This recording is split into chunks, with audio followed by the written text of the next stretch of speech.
Bienvenido al podcast del vendedor profesional.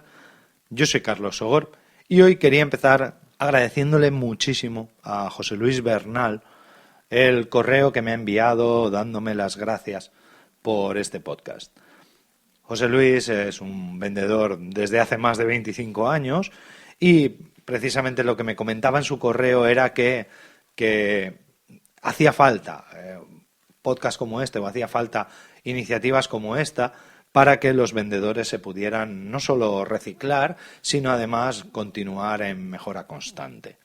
Muchísimas gracias, José Luis, por escuchar este podcast. Muchísimas gracias por tus palabras. Además, con José Luis se me ha planteado una idea que quería compartir con vosotros y a ver qué os parece.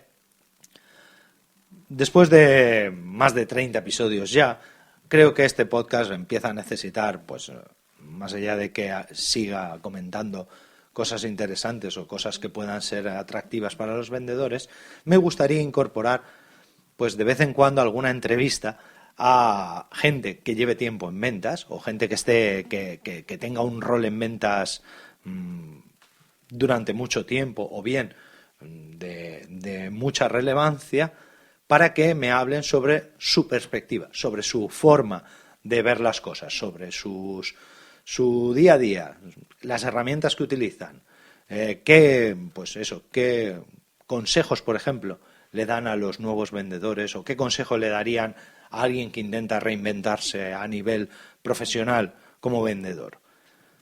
Como digo a José Luis, le he pedido que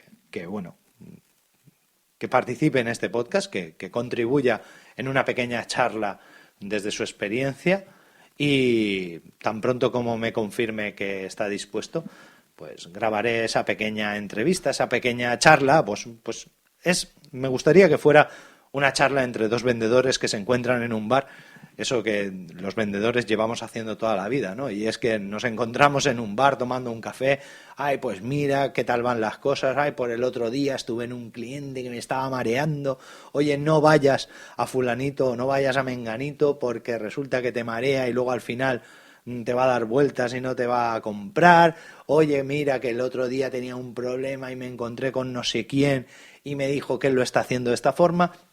Bueno, pues eso, un poco compartir esa experiencia, ese expertise de los vendedores, de todos los vendedores, y que Vendedor Profesional no sea solamente un podcast donde Carlos Sogor habla de cómo ser mejor vendedor, cómo vender más o cómo venderte mejor, sino también un punto de encuentro para todos los vendedores para, pues, charlar sobre las cosas del día a día y también sobre esas ayudas, esos consejos que a todos nos vienen bien y que yo conozco gente que llevaba más de 40 años vendiendo y te los encontrabas en un bar y después de hablar con ellos un rato te decían, oye, muchísimas gracias porque me has abierto los ojos en esta cosa o con este problema que no le encontraba solución.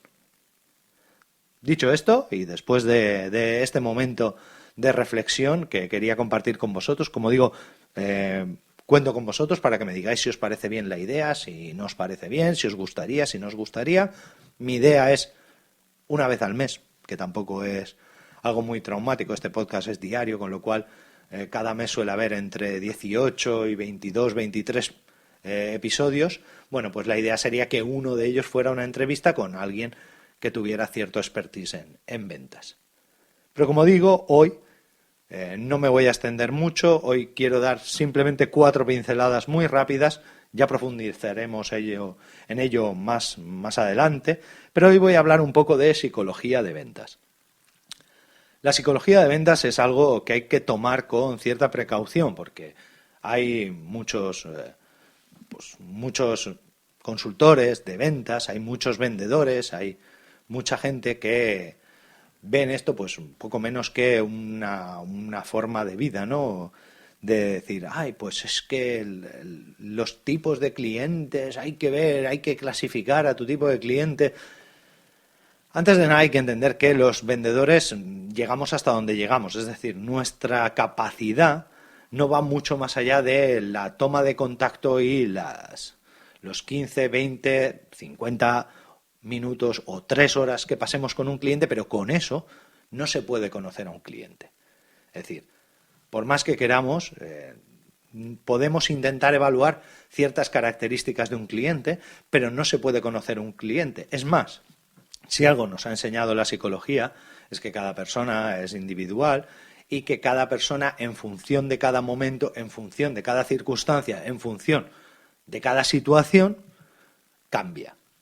Es decir, la misma persona no toma la misma decisión o no tiene el mismo comportamiento en su casa con su familia que en el trabajo con su jefe, que en unas vacaciones. Entonces, ¿significa esto que yo puedo clasificar a una persona?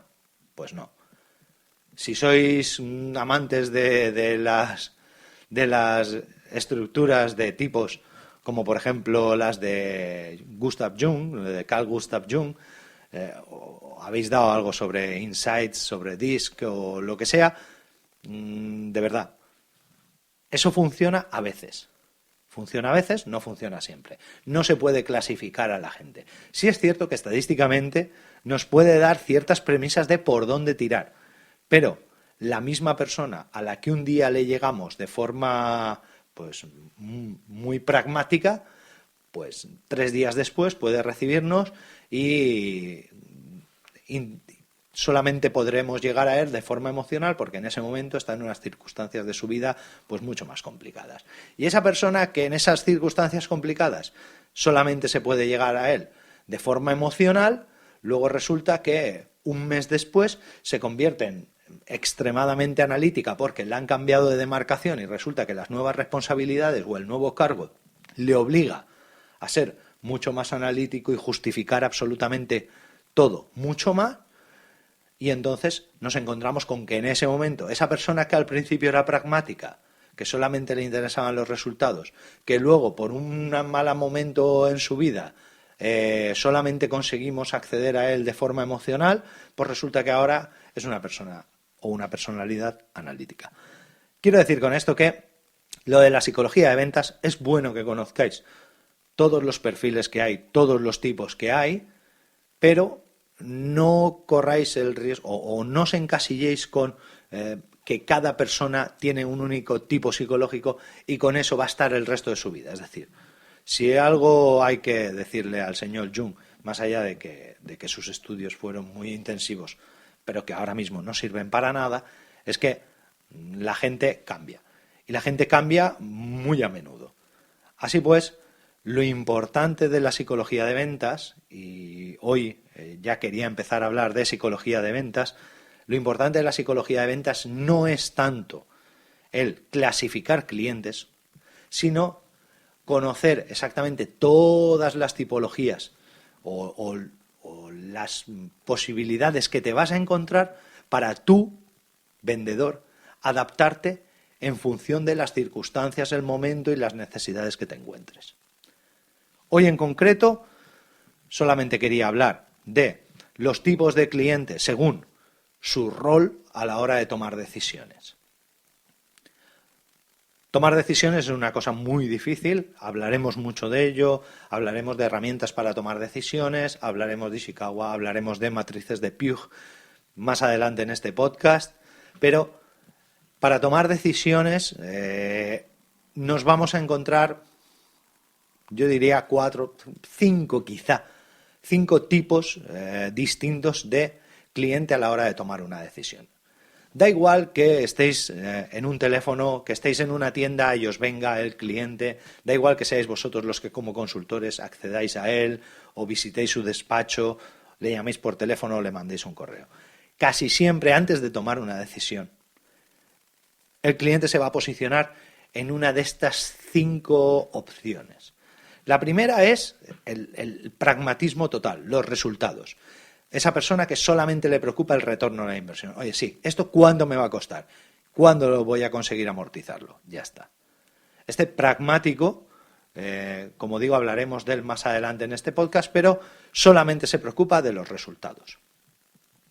Luego está el que, más allá de preocuparse de los resultados, del retorno de la inversión en sí, de lo que se preocupa es de si eso va a funcionar o no va a funcionar en nuestra empresa o para mí, si eso funciona para mí o no. sería el analítico, por así decirlo. Es decir, a esta persona le gusta recibir muchos datos, le gusta que le demos toda la información y le gusta procesarla a él y le gusta sentarse a pensar. Bueno, sentarse es una forma de hablar, pero le gusta procesar él esa información sin que le molesten. Es la típica persona a la que le tenemos que dar, pues si viene, imaginad que sois dependientes del Corte Inglés, o del Corte Inglés son unos grandes almacenes en España, perdonadme aquellos que estáis al otro lado del charco, pero imaginad que sois dependientes en unos grandes almacenes, tipo Walmart, tipo el Corte Inglés, y en esos grandes almacenes, en la sección, yo qué sé, de droguería, de belleza para el caballero, pues resulta que viene un cliente y os dice, oye, quiero un aftershave, y le decís, pues mira, este aftershave no lleva alcohol, además es ultra hidratante, de rápida absorción, tal. Acto seguido, lo que tendríais que hacer es callaros y que esta persona evaluara. Porque así es como funciona la cabeza de un analítico, es decir, él quiere que le des los datos para luego él evaluar si le vale o no le vale. No le vas a convencer. Por más que tú te esfuerces en decirle que sí, hombre, que es muy bueno, eso a él no le va a convencer. A quien sí va a convencer es a esa persona que se preocupa más de la comodidad y lo quiere a corto plazo. ¿De acuerdo? Esa persona que es muy empática y que además no busca tanto no le preocupa tanto el precio, por así decirlo, sino como la comodidad que le va a suponer. Volviendo al ejemplo del aftershave, pues si el pragmático lo que preguntaría es ¿y cuánto cuesta? Vale, ¿y para cuántas dosis me da? Oye, pues si me cuesta 20 euros, ¿cuántas veces lo puedo usar? Pues lo puedo usar 100 veces, ¿vale? ¿Y este otro cuánto cuesta? 10 euros. ¿Y cuánto lo puedo usar? 200 veces, vale, pues me interesa más el más barato. Como digo, el analítico quiere saber las características del aftershave y luego elegir él. Habría esa persona que lo que quiere es que le digas los beneficios que va a conseguir y no le preocupa tanto el precio. No le preocupa tanto el retorno de la inversión. Entonces a esta persona le tendrías que decir, mira, este aftershave te va a dejar la piel más hidratada, vas a necesitar ponértelo con menos tiempo, o sea, sales de la ducha, te afeitas y te lo pones y enseguida puedes salir a la calle, no tienes que esperar que se te seque ni nada. Entonces, esas comodidades, esos commodities, son los que va a valorar esta persona. Otro tipo de rol a la hora de tomar decisiones es el que le gusta evaluar, por así decirlo, evaluar la rentabilidad, pero no como el que compraba por pragmatismo, sino le gusta saber que está haciendo una buena inversión, ¿de acuerdo? Es decir, es esta persona a la que le vamos a llegar bien porque le digamos que el resto de gente que usa este aftershave está muy satisfecha, que además, como digo, es una persona muy relativamente emocional, pero más a largo plazo. Es decir, no quiere algo a corto plazo, no quiere saber que esto le funciona y ya está, y luego va a venir dentro de 6 meses quejándose. No, es una persona que está buscando el aftershave para el resto de su vida. ¿De acuerdo? Está evaluando todas y cada una de las características del aftershave, pero además te pregunta y quiere saber más. Y oye, pero ¿y esto? ¿Y la gente qué opina? ¿Y qué te están diciendo? ¿Y has tenido a alguien que haya tenido reacciones alérgicas? Más allá del analítico, que lo que quiere es saber la información, analizarla él y decidir él, está el otro que, aparte de tener la máxima la máxima información posible, quiere saber que tú le digas más o quiere sacarte más. Ese es el evaluador. Hay un quinto fenotipo, hay un quinto tipo que yo particularmente no me gusta mucho, pero que es el que se deja llevar por los demás, ¿de acuerdo? Que es el que... ¿Y tú qué harías? Oiga, mira, que es que vengo a buscar un aftershave y no sé cuál llevarme. Y tú le dices, pues mire, tenemos aquí varios, tal. Y dice, ya, pero ¿y tú cuál te llevarías? Realmente esta persona lo que está intentando es evitar tomar la decisión. ¿De acuerdo? Pero todo esto, como digo, lo analizaremos con mucha más profundidad cuando hablemos más de psicología, hablemos más de tipos de cliente, hablemos más de tipos de decisores, de tipos de negociadores, etcétera. Hasta mañana y muchísimas gracias de nuevo por vuestras valoraciones y vuestros correos, vuestras alusiones en Twitter. Recordad, existe el hashtag en Twitter, vendepod, para cualquier cosa que queráis preguntarme, y en vendedor.pro hay un formulario de contacto donde podéis escribirme y solicitarme cualquier cosa o solicitarme cualquier información, aclaraciones o incluso que hable de alguna cosa en concreta en este podcast. Muchísimas gracias y hasta mañana.